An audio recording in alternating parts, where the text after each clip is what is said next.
এ সময়ে রাসূলুল্লাহ সাল্লাল্লাহু আলাইহি ওয়াসাল্লাম অনুমতি দিলেন মুসলমানদের, মক্কার মজলুম মুসলমানদের, যাও মদিনায় হিজরত করতে পারো। শুরু হলো হিজরত। মক্কার মানুষেরা প্রথম কেয়ার করেনি, যেটা যাচ্ছে যাক, ঝামেলা কমুক। কিন্তু হঠাৎই খেয়াল হলো যে ওরা তো ওখানে যে আরেকটা আমাদের বিরুদ্ধে সোসাইটি গড়ে তুলবে।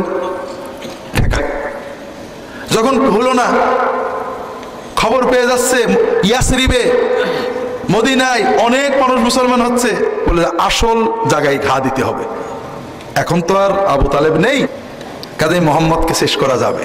তারপরেও যদি বনু হাশেম, বনু আব্দুল মুত্তালেব একান্তই বিচার চাই, আমরা একটা কাজ করব, আমরা সব গোত্রের মানুষ একসাথে তাকে খুন করব।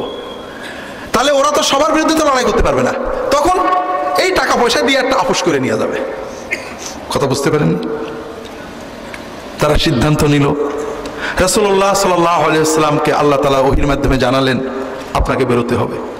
আবু বকর রাদিয়াল্লাহু তাআলা আনহুর সাথে তার কথা হয়েছিল, তিনি অপেক্ষা করছিলেন। রাতের গভীরে 27 রজব, কয় তারিখ? কোন বছরে? নবুয়তের 14তম বছর, যেটা হলো প্রথম হিজরি, সফর মাসের 27 তারিখে রাতের গভীরে মুহাম্মদ রাসূলুল্লাহ সাল্লাল্লাহু আলাইহি ওয়াসাল্লাম মদিনা, মক্কা থেকে কোন দিকে? উত্তরে। তিনি উত্তরে গেলেন না, কারণ মক্কার লোকেরা জানে যে গেলে ওই দিকেই যাবে। খুব ভালো করে বুঝুন, মুহাম্মদ রাসূলুল্লাহ সাল্লাল্লাহু আলাইহি ওয়াসাল্লামের আমরা নবুয়তের কারণে আমরা অবশ্যই মহব্বত করি, কিন্তু সেকুলার বিচার যারা করেছেন ইউরোপ আমেরিকার, সেকুলার মানে কি? এটা হলো লেখাপড়া না জানাদের অনুবাদ। সেকুলারিজম মানে ধর্মনিরপেক্ষ, এটা কোনো ডিকশনারিতে পাওয়া যায় না। এটা কোথা থেকে ঢুকলো?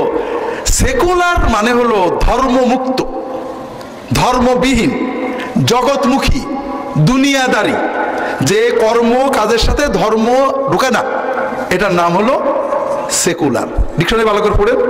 সেকুলার মানে ধর্মমুক্ত, ধর্ম থেকে বিচ্ছিন্ন, ওয়ার্ল্ডলি, জগৎমুখী। যারা ধর্ম মানেন না, ইতিহাস নিয়ে গবেষণা করেন, তারা যখন মুহাম্মদ রাসূলুল্লাহ সাল্লাল্লাহু আলাইহি ওয়াসাল্লামের জীবনী অধ্যয়ন করেন, সেকুলার বিচারে, ধর্মবিহীন বিচারেও তারা বলেন যে মুহাম্মদ রাসূলুল্লাহ সাল্লাল্লাহু আলাইহি ওয়াসাল্লাম সত্যই একজন সফল রাজনীতিবিদ, সমরবিদ এবং চিন্তাবিদ ছিলেন। তিনি প্রতিটি কাজ এমন কৌশলে সিদ্ধান্ত নিয়েছেন যে কৌশলের ভিতরে কোনো ভুল ধরা যায় না। তিনি আল্লাহর রহমতে গিয়েছেন, এটা তারা স্বীকার করে না। তারা স্বীকার করতে বাধ্য হয় যে তার এই পরিকল্পনাটাই ছিল নিখুঁত। মুহাম্মদ রাসূলুল্লাহ সাল্লাল্লাহু আলাইহি ওয়াসাল্লাম খুব ভালো করে বোঝেন। আমরা তো মনে করি আল্লাহর উপরে তাওয়াক্কুল করব, আমি চলে যাচ্ছি, ছেলে ফেলে আল্লাহ দেখবে, আমি চাকরি বাকরি করছি না, আল্লাহ ভরসা। এরকম তাওয়াক্কুল আছে নাকি আমাদের দেশে? আছে। আর এই তাওয়াক্কুলের জন্য দায়ী হুজুরেরা আমরা। কারণ আমরা যত ওয়াজ করি সব পীর বুজুর্গদের গল্প, ঠিক না? অমোক হুজুর 40 বছর জঙ্গলে তাহাজ্জুদ পড়েছে, সারা রাত দাঁড়াই থেকেছে, ঈশান নামাজের ওযুতে ফজরের নামাজ পড়েছে, সারাদিন রোজা রেখেছে, আর সন্ধ্যের সময় জান্নাতের রুটি পেয়েছে। আর মুসলমানরা কি খুশি, সুবহানাল্লাহ। ভাই, এটার নাম ইসলাম নাকি? শুধু হেসেন না ভাই। ইসলামের যে ক্ষতিটা হয়েছে, ইসলামের যে অবক্ষয় অধপতন, তার প্রথম টার্নিং পয়েন্ট ছিল যে কোরআন এবং সুন্নাহ বাদ দিয়ে মুহাম্মদ রাসূলুল্লাহ সাল্লাল্লাহু আলাইহি ওয়াসাল্লাম যেটা দিয়ে মুসলমান বানালেন, ইয়াতলু আলাইহিম আয়াতিনা ওয়া ইউআল্লিমুহুমুল কিতাব ওয়াল হিকমা, কোরআনের আয়াত পড়ে দাওয়াত দেওয়া। মুসআব ইবনে উমাইর যেটা দিয়ে দাওয়াত দিয়েছেন, মুহাম্মদ রাসূলুল্লাহ সাল্লাল্লাহু আলাইহি ওয়াসাল্লাম যেটা দিয়ে দাওয়াত দিয়েছেন, এই আরবের বর্বর মানুষদের হৃদয় জয় করেছেন।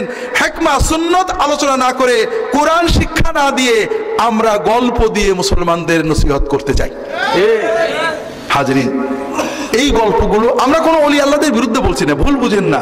ভুল বোঝা অথবা ভুল না বুঝাও অপব্যাখ্যা করা, এটা আমাদের অভ্যাস। বুজুর্গদের নামে যে গল্পগুলো, এগুলো অধিকাংশ মিথ্যা, কোনো সনদ নেই। আর আল্লাহ কোরআনে মুহাম্মদ সাল্লাল্লাহু আলাইহি ওয়াসাল্লাম এবং সাহাবীদেরকে মডেল বানিয়েছেন, পরের বুজুর্গদের মডেল বানাননি। তারা আমাদের মহব্বতের পাত্র, অনুসরণের পাত্র না।